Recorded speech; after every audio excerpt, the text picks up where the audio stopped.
Hey guys, welcome back to our new video. So on this video we are gonna look how you can add UPI number on Bharatpe app. For that, just open the Bharatpe app.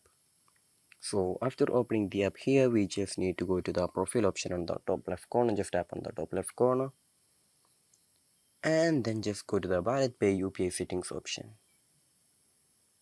Here we just need to scroll down and in here we can just see the UPI number option.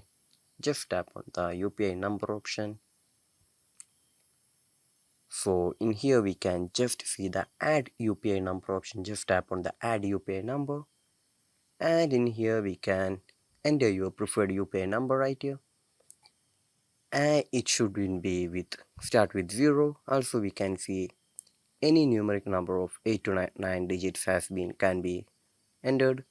Also it shouldn't end with the same 3 digits, so also shouldn't have all same numbers. Also we can see those details right there. So just enter your preferred UPI number. After that, just tap on the confirm option. So this is how you're gonna add your UPI number on Bharatpe app. So I hope this video was useful for you. So just do like, share, subscribe to our channel. Thank you and have a nice day.